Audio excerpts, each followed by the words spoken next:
Ивана, во рете, искрено немав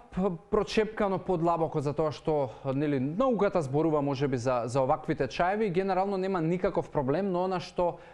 има некои нови научни студии од Институт за хемија на Соединетите Американски држави, вели дека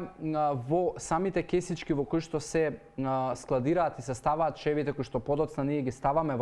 во жешка вода, има остатоци од пластика кои што се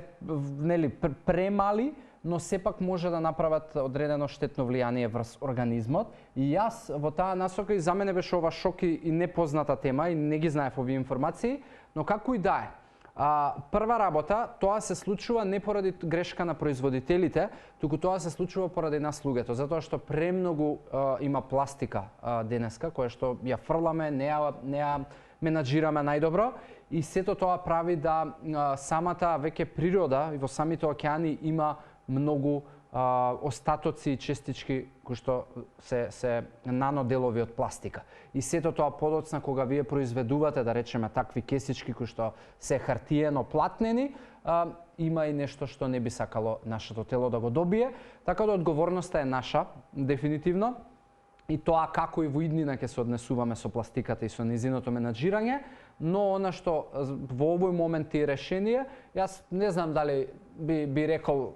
исклучи ги, почни да паничиш и никако чаеви, но би ти рекол ако, да речеме, твојот ритуал е да пиеш повеќе од 2 чаја на ден и бројката се движи помеѓу 2 и 4, гледај да можеби еден биде само во кесичка, додека останатите нека си бидат на поразличен начин, земи ја содржината од чајот, има сега и нели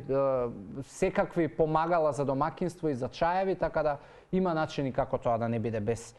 кесичка и прави го на таков начин ако сакаш да бидеш максимално безбедна.